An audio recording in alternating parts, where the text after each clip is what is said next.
Bonjour et bienvenue à toutes et à tous sur le dernier webinaire de la saison. Donc on a évité les pulls de Noël, même si on est au mois de décembre, donc on est resté sobre. Mais donc du coup pour ce dernier webinaire, donc bienvenue premièrement sur ce webinaire qui est proposé par Sofaxis, et ce sera le dernier aussi sous ce nom-là, puisque à partir du 1er janvier 2023, la marque Sofaxis s'efface au profit de la marque Reliance. Donc Reliance, groupe mutualiste européen qu'on a déjà eu l'occasion de présenter sur les précédents webinaires, et donc spécialisé notamment sur les acteurs territoriaux. Donc sur ce dernier webinaire de la saison, donc, je suis accompagné d'Axel Alouf, qui est Bonjour à tous. ergonome au sein de Sofaxis Groupe Reliance. Et puis donc moi-même, Régis Douault, je m'occupe de l'ensemble de l'offre de services qui est proposée par le groupe Reliance. Donc sur ce dernier webinaire, on va vous parler d'ergonomie et se poser la question, l'ergonomie, bien à quoi ça sert réellement. Donc on a prévu 3 temps pour répondre à cette question. Donc un premier temps sur... Oula, hop, un peu on est trop dans le vite, mauvais Axel. sens, autant pour moi. Je vous ai spoil un peu. Hop, excusez-moi. Un premier temps donc sur l'ergonomie, quel est l'objet de l'ergonomie. On verra ensuite un deuxième temps sur les outils de l'ergonome et un troisième temps sur à quel moment il est intéressant de faire appel à un ergonome. Donc, avant d'entamer les échanges avec Axel, petit rappel, en tout cas pour ceux qui sont déjà venus sur nos précédents webinaires ou nouveautés pour ceux qui arrivent pour la première fois. Donc, vous avez la possibilité de nous poser des questions dans l'onglet questions que vous avez en bas à droite de votre écran. Donc, n'hésitez pas à nous poser des questions. Il se gardera un petit temps en fin de webinaire pour y répondre. Et puis, si vous avez des difficultés de connexion, de son ou autre, vous avez possibilité de nous interpeller aussi dans l'onglet chat, où là, vous aurez Kili, que vous ne voyez pas à l'écran, mais qui est là pour vous guider aussi dans la manipulation du webinaire. Ceci étant dit, si on ne répond pas à toutes les questions, de toute façon, on vous enverra un lien avec le replay du webinaire, avec le support qui est projeté ici, et puis la réponse aux questions qu'on n'aurait potentiellement pas répondu. Donc, eh bien, on commence. Eh bien, tout d'abord, moi, la question que je me pose depuis un certain temps, ça fait longtemps que je travaille avec Axel, c'est Axel, à quoi il sert réellement? Et donc, je vais laisser Axel répondre à cette question. À quoi sers-tu, Axel? Je te remercie Régis pour cette question qui fait une parfaite introduction, car ce sont encore, même si la représentation de l'ergonomie a bien évolué ces dernières années, on a encore des difficultés à faire connaître les enjeux, l'intérêt et l'utilité de l'ergonome, notamment par rapport aux autres experts qu'on peut avoir dans le domaine de la santé au travail. Donc on va commencer on va commencer par un axe qui est un axe important, car on le retrouve, c'est des questions qui nous sont, ou des représentations qu'on a souvent en intervention, qui sont les idées reçues. Donc l'ergonomie, en premier lieu, ce n'est pas quelque chose qui prend trop de temps, ce n'est surtout pas des préconisations qui ne sont pas utilisables. Ça ne concerne pas uniquement les chaises et les tables de bureau. C'est en général et dans l'idéal quelque chose d'opérationnel, qui peut relever du bon sens, mais pas que. Ça dépend du point de vue. Et cette notion de bon sens, on va voir, ça dépend des connaissances surtout, et de l'expérience. Ça impacte le planning du projet. Sur ce point, tout dépend du moment où on intègre l'ergonomie. Et le dernier, qu'on retrouve encore assez régulièrement, c'est cher. Plusieurs études montrent que la prévention des risques a un coût, mais qui est inférieur au coût de l'absentéisme. Donc on a tout intérêt à travailler sur la prévention des risques. L'objectif, c'est vraiment de balayer ces différents points et d'aller un peu en profondeur. L'exercice aujourd'hui est de le faire dans un temps assez court. N'hésitez pas à poser des questions, comme le disait Régis, si jamais vous avez des interrogations au fur et à mesure. On essaiera d'y répondre au maximum. Donc, on va, suite à ça, poser une question. Selon vous, ce marteau est-il ergonomique? Alors, on va essayer d'envoyer un petit sondage.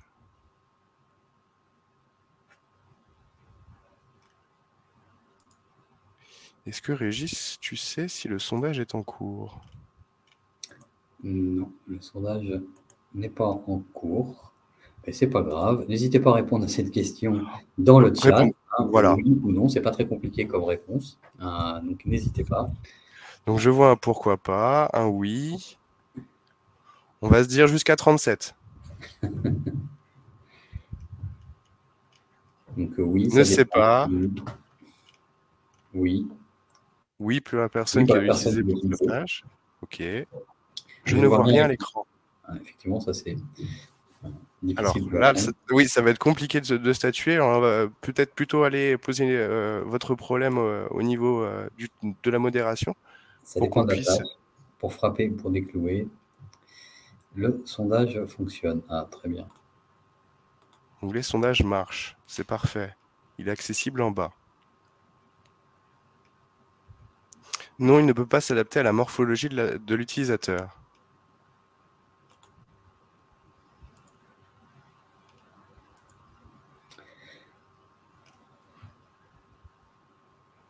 Donc, Ça dépend pour quelle utilisation. Ok, je pense qu'on a suffisamment de réponses. Effectivement, vous l'aurez compris, c'est le principe de l'ergonomie. Tout dépend de l'activité, donc de la tâche à réaliser et de l'utilisateur. Car ce marteau peut être ergonomique selon certaines situations et à l'inverse ne pas l'être pour bien de nombre d'autres. Ce qui sous-entend qu'un objet par essence ne peut pas être ergonomique. Il peut avoir des propriétés de modulation ou d'adaptation qui le rendent a priori plus ergonomique qu'un autre. Néanmoins, l'ergonomie n'est pas quelque chose qu'on peut statuer à un instant T et qui serait absolu. Ça va vraiment dépendre de beaucoup de paramètres et d'autant plus que dans le paysage du matériel, on a de plus en plus ces notions qui apparaissent qui ne sont pas forcément des indicateurs fiables pour pouvoir choisir ou sélectionner le matériel le plus adapté aux problématiques de l'activité. Et vous allez voir, ça va être le sujet principal de l'ergonome. Donc, selon l'activité, on va avoir du matériel qui va être plus ou moins adapté aux tâches que nous avons à réaliser.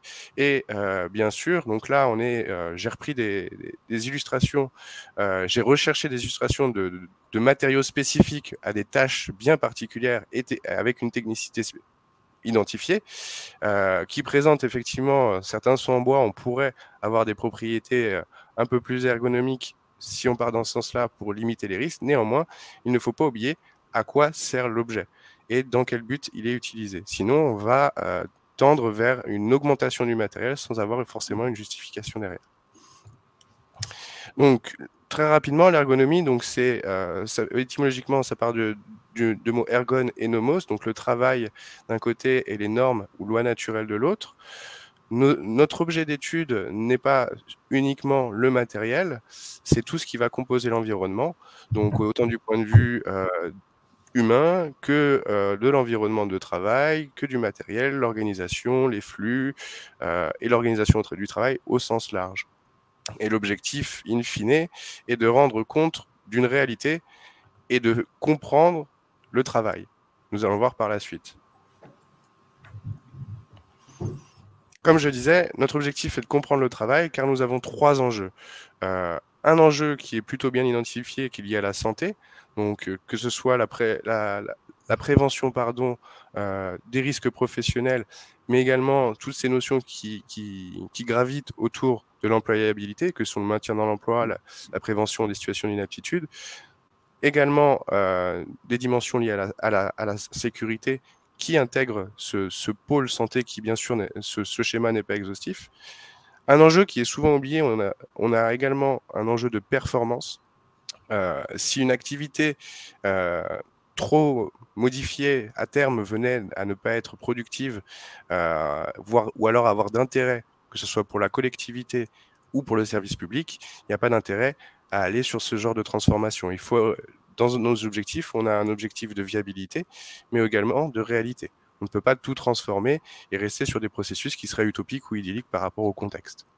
Et un dernier enjeu, qui est un enjeu de transformation, qui est de suivre l'évolution du travail au sens large pour rester cohérent avec l'évolution tant au niveau économique et social que culturel. Il est important pour nous de rester dans cet axe-là pour éviter ce que je disais juste avant, de proposer des solutions, des pistes de réflexion qui ne seraient pas cohérentes avec l'avenir.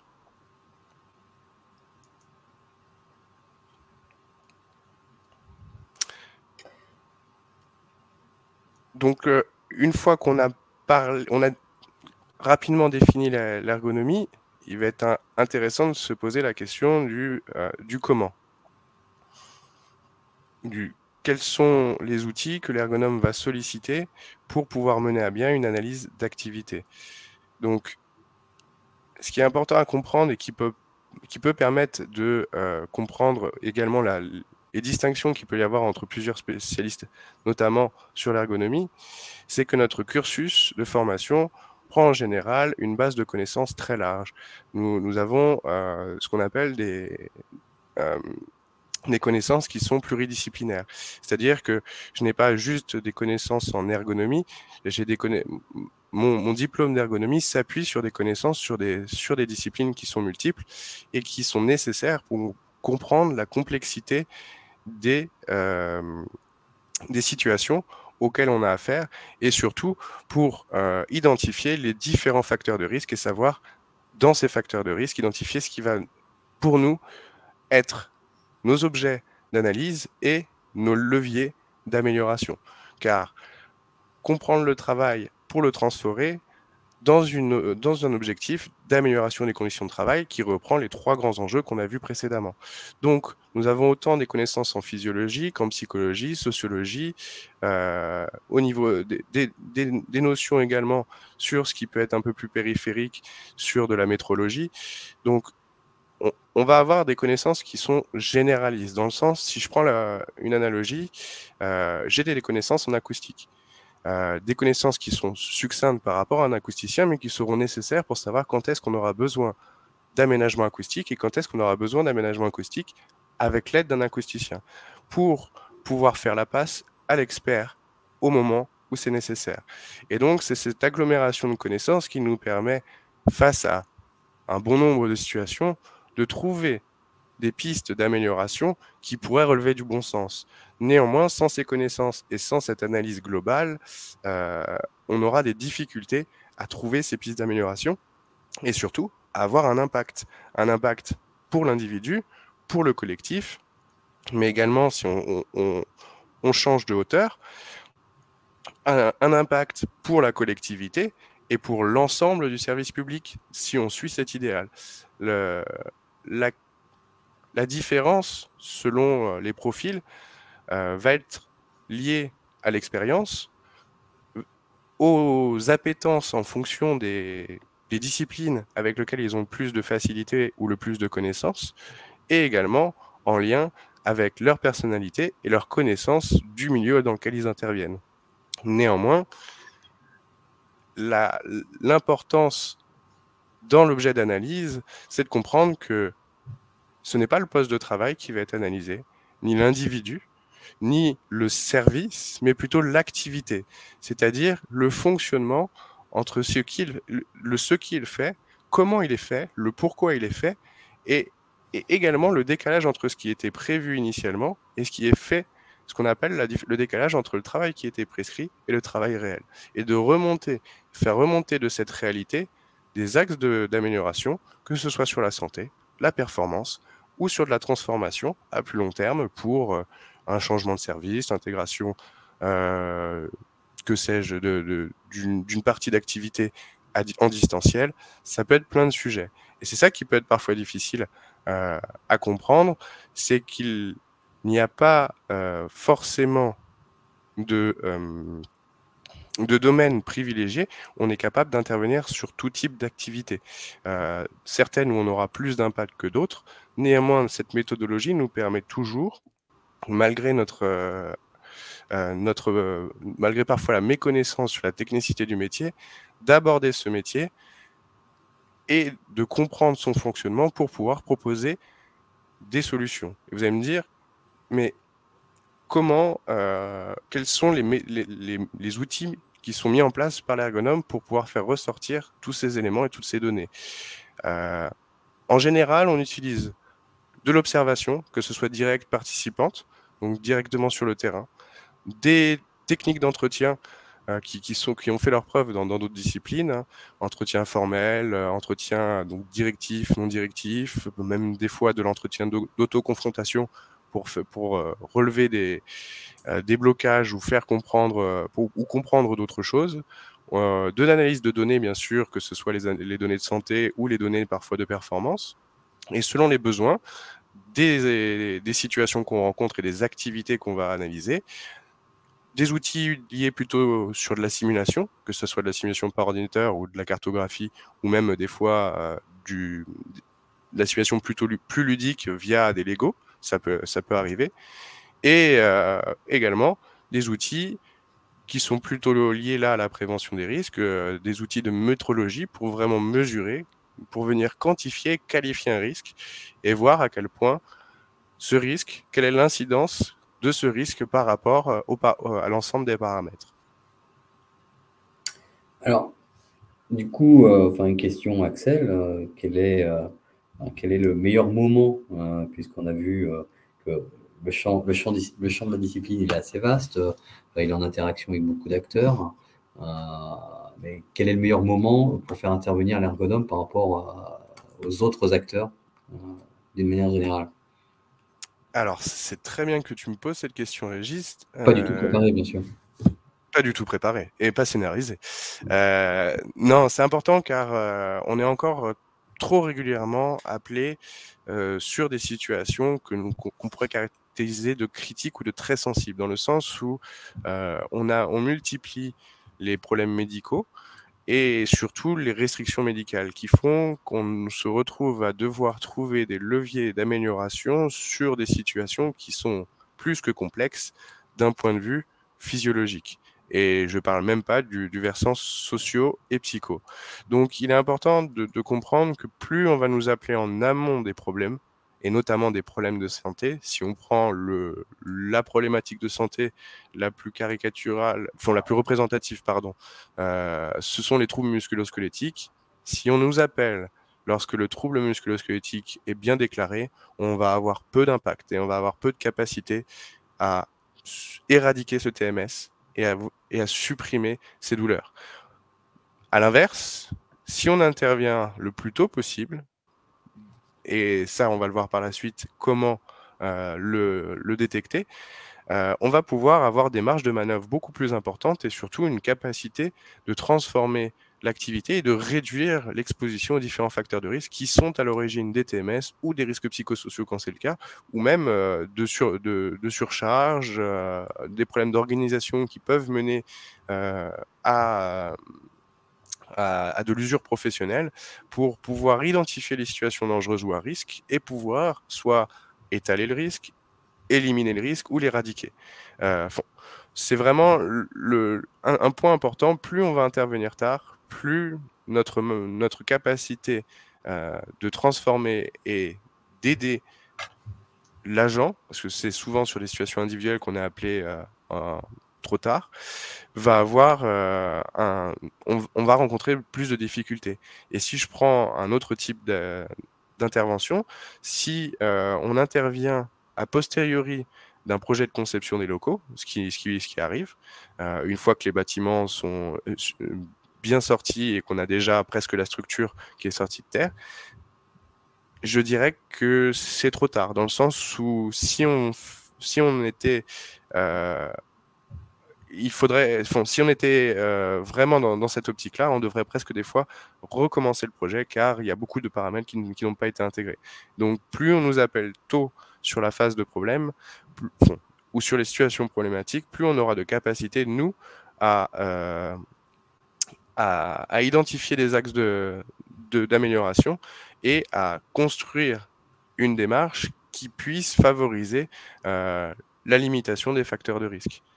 Et en termes d'indicateurs, donc les situations d'inaptitude individuelle peuvent nous donner des indicateurs au niveau collectif, mais ce n'est pas les seules choses qui peuvent nous alerter sur la potentialité d'un besoin d'amélioration des conditions de travail. Ça peut être des absences prolongées, ça peut être l'identification quand on fait l'arbre des causes sur un accident de travail, un problème de flux, de communication, d'organisation des locaux. Ça peut être des plaintes. Ça peut être des plaintes des agents qui sont récurrentes ou qui sont à des moments précis. Si je prends l'exemple des ATSEM, lorsqu'on a des plaintes liées au grand ménage, ça peut être un indicateur qui nous alerte sur la pertinence de peut-être faire intervenir un ergonome pour améliorer cette partie de l'activité qui est souvent très contraignante et où on a peu réfléchi à l'exposition en termes de facteurs de risque. Les retards de certains agents, les erreurs qui sont commises, les manquements sur certains postes, la dépriorisation de tâches. On peut avoir aussi comme indicateur, donc ça c'est plus facilement identifiable, les déclarations de maladies professionnelles ou comme je disais, les restrictions d'aptitude ou les situations d'inaptitude. Dans la même perspective, ça peut être un indicateur qui nous représente une alerte dans le sens où on a un intérêt certain de faire intervenir un spécialiste pour pouvoir améliorer les conditions de travail et éviter qu'on ait plus d'agents en AT ou en MP. Et également, les changements de méthode ou de matériel peuvent être l'occasion de faire intervenir un ergonome. Donc, si je boucle assez facilement et succinctement sur ces notions de quand est-ce qu'on peut faire intervenir un ergonome, j'ai envie de dire le plus tôt possible et sur beaucoup de situations, on a un intérêt à intervenir. Après, l'important, c'est de se questionner sur quel est l'apport et quelle est l'utilité de l'ergonome sur cette situation. Si on fait intervenir, si je reprends l'exemple initial, un ergonome sur une situation d'aptitude avec une grande quantité de restrictions, on sera à mi-chemin sur une situation de reclassement. Donc, le travail de l'ergonome va être plus complexe et va plutôt s'orienter sur une transformation du poste et donc à ce qu'on a, avec tous les processus que ça engage, une forme de démarche de pré-reclassement pour essayer de maintenir l'agent au poste dans les meilleures conditions. Mais on n'aura pas de levier sur ces situations qui sont difficiles d'un point de vue physiologique, mais également d'un point de vue humain. Donc, il vaut mieux, et notamment si on reprend la courbe d'employabilité que j'ai présentée tout à l'heure, nous solliciter le plus tôt possible. Et avoir une dimension collective aura plus d'intérêt qu'une dimension individuelle, dans le sens où je vous ai présenté les outils, mais il y a un outil que je n'ai pas assez, à mon sens, pointé du doigt, c'est l'agent. On part du principe qu'on n'a pas la science infuse, malgré les connaissances qu'on a acquises pendant notre formation et pendant nos années de pratique. Les solutions, on les co-construit avec les agents qui sont, eux, les sachants de leurs activités, mais qui n'ont parfois pas la capacité ou la possibilité de transformer leurs connaissances en axe d'amélioration. Donc, il ne faut pas oublier qu'on est sur une démarche participative et que plus on englobe de personnes le plus tôt possible, moins on a le risque de se retrouver face à des situations inextricables où dès qu'on veut changer quelque chose, ça a un coût astronomique, ou alors ça va engendrer des perturbations dans plein d'autres services qu'on n'aura pas forcément pu identifier et surtout qui seront parfois difficiles à limiter ou qui vont être limitantes par rapport à nos possibilités. Et donc, en résumé, comme je viens de le dire, si on veut être efficace en ergonomie, il faut intervenir le plus en amont possible des situations critiques, analyser le travail réel ou futur. Ça peut être un objet de travail. Fonctionner en mode projet dans le sens où, comme je vous disais, c'est une démarche participative et de co-construction. On n'est pas sur une démarche individuelle, au contraire. Autant que possible, construire collectivement, que ce soit l'intervention en soi comme les axes de réflexion. Et bien sûr, et ça c'est un point sur lequel on essaie d'être intransigeant, de toujours tester avant de mettre en place. Par principe, comme je vous le disais, on n'a pas la science infuse, mais surtout on n'a pas la capacité d'être certain que notre intervention sera représentative de toute la réalité. On vient voir le travail réel, néanmoins, on ne peut pas être là toute l'année. Donc, il faut toujours tester pour éviter le plus grand risque, c'est d'acheter un dispositif onéreux et qu'il ne soit pas utilisé. Voilà. Très bien. Merci, merci à Axel pour cet exposé. Donc, n'hésitez pas à poser les questions. On a un petit temps devant nous maintenant pour répondre à vos questions. Moi, j'en ai déjà noté deux questions. Donc une, tu as déjà potentiellement un petit peu répondu, c'est sur le coût.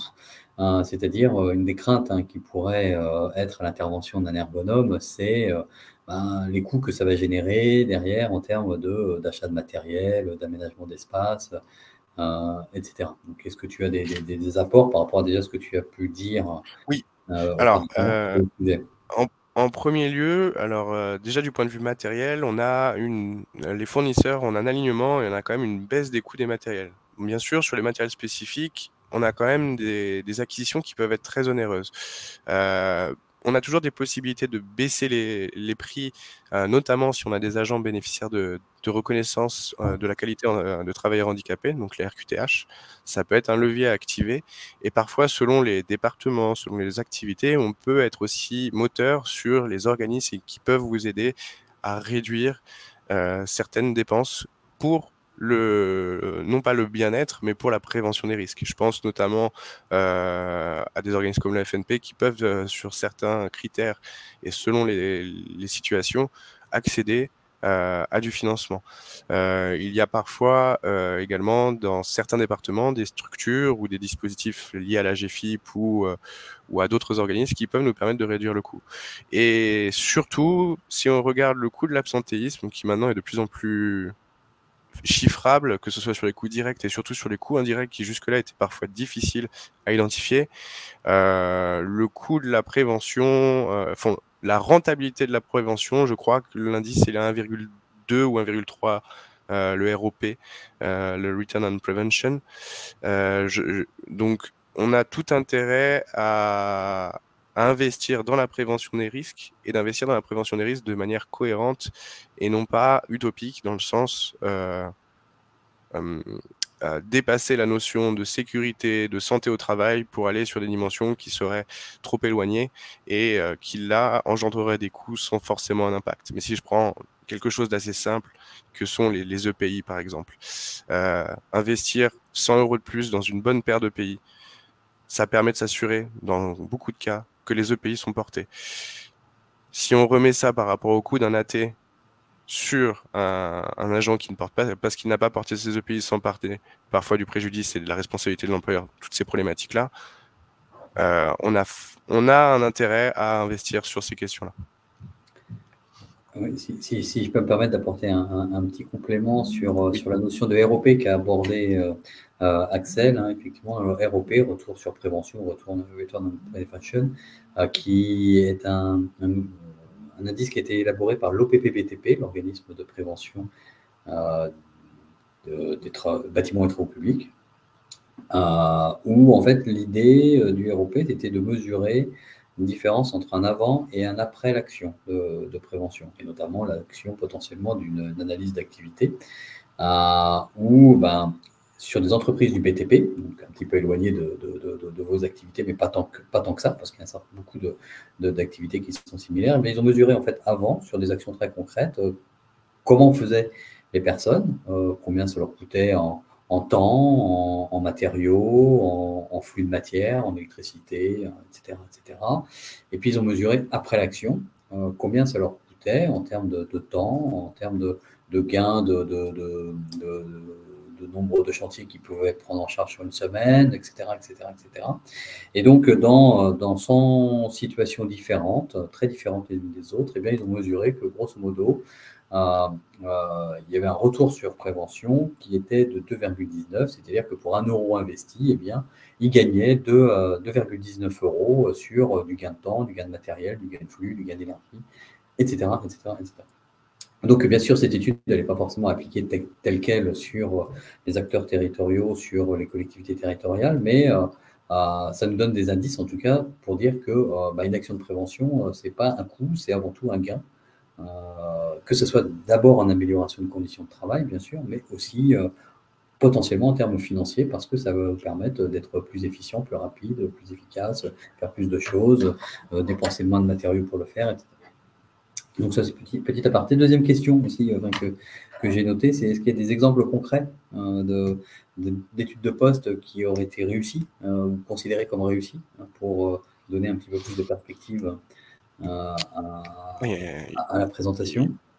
Il y en a pas mal. Alors en fait, on a parfois difficulté d'avoir du suivi de ce qui a été réalisé suite à notre intervention, car il ne faut pas oublier que l'ergonomie n'est pas coercitive, c'est-à-dire qu'on n'a pas d'obligation de mettre en place les préconisations de l'ergonome. Néanmoins, oui, on en a même pas mal d'interventions, notamment, je pense, Régis, ce qu'on a mené au CDG, avec le CDG 43, donc on a mené plusieurs interventions sur différentes collectivités et pour les agents d'entretien, et avec le travail en co-construction avec le centre de gestion. On a mis en place des formations adaptées aux problématiques relevées sur le terrain et également des sensibilisations pour les agents pour qu'ils puissent avoir des connaissances, notamment sur les produits chimiques et sur des nouvelles méthodes d'entretien pour qu'on puisse améliorer les conditions de travail des agents d'entretien de tout le département. Donc, j'ai envie de dire, ça marche toujours dans le sens où on y va avec cette obligation. C'est-à-dire que ce qu'on préconise, notre premier point, c'est est-ce que ça va améliorer une partie de l'activité, oui, non, et est-ce que c'est viable économiquement et également socialement pour l'agent, est-ce que ça va se mettre en place. Après, on ne peut pas forcer les structures à mettre en place, mais il ne faut pas se cacher qu'on a des activités, par contre, où c'est plus difficile d'intervenir et d'avoir des leviers. Que si je prends deux exemples qui me viennent assez rapidement en tête, que sont les aides à domicile, pour la simple et bonne raison que l'environnement de travail d'une aide à domicile est très souvent lié aux conditions matérielles dans les domiciles des bénéficiaires, et les reapers, sur lequel une majorité des risques qui subsistent quand on a mis en place des camions assez récents sont souvent inhérents à l'activité, et mis à part un peu de gestes et postures pour qu'ils se préservent, ou du renfort musculaire qui pourrait être parfois nécessaire, c'est difficile sur certaines activités de trouver des prises et d'avoir des vrais leviers de transformation. Sinon, en général, peu importe le type de situation, on a toujours des leviers de transformation. Donc, c'est plus facile de trouver des situations où des interventions où ça n'a pas pris, plutôt que de vous identifier toutes celles où ça a fonctionné. Voilà. Très bien. Une autre question qui est posée, c'est autour de la RQTH, et est-ce qu'il y a des organismes qui sont un petit peu spécialisés pour aider à justement obtenir des subventions pour les agents qui ne seraient pas éligibles à la RQTH. Comme je vous le disais tout à l'heure, il y a le Fonds national de prévention, donc le FNP, qui, selon les projets, selon les actions prévues, peut vous accompagner financièrement et même parfois mettre des ressources en place. Mis à part ça, selon les activités, après, on peut avoir dans certains départements des organismes ou des associations qui peuvent aider, mais c'est beaucoup plus rare. Là, faut pas se le cacher, ça va être plus compliqué. J'en connais pas plus que ça, malheureusement. D'accord, très bien. Écoutez, s'il n'y a pas d'autres questions qui nous sont posées, eh bien... J'en vois une. Comment concrètement faire appel à vous par mail, par téléphone? J'ai une transformation de locaux à prévoir, une salle de réunion convertie en bureau. Eh ben, vous avez la réponse dans la question, par mail ou par téléphone. Donc, voilà. N'hésitez pas de la manière la plus simple possible pour faire, et on analysera la situation, on analysera en tout cas votre demande avec vous. C'est ça. L'idée est toujours de partir d'une analyse de demande pour vraiment recentrer le besoin et s'assurer qu'on puisse intervenir pour éviter justement d'avoir à se déplacer alors qu'on peut identifier en amont qu'on n'a pas de prise sur l'amélioration ou que ce n'est pas nous l'expert qu'il faut. Il n'est pas rare que ce soit plutôt un psychologue du travail qui soit sollicité pour telle ou telle situation, ou à l'inverse, des fois, une autre ressource ou expertise comme des ergonomes spécialisés dans le handicap, que sont les ergonomes souvent de la GFIP ou du Cap Emploi Samet, par exemple. Voilà. Très bien. Bon, en tout cas, merci beaucoup pour votre participation. Donc, merci Axel pour ton exposé. C'est moi. Merci à toutes et à tous d'avoir suivi, d'avoir participé à ce webinaire, donc le dernier de l'année. Très, très prochainement, on communiquera sur ce que l'on fera en 2023. En attendant, eh bien, je vous souhaite à toutes et à tous des bonnes fêtes de fin d'année. Et puis, restez au chaud. Bonne fin de journée. Au revoir. Merci à tous. Au revoir.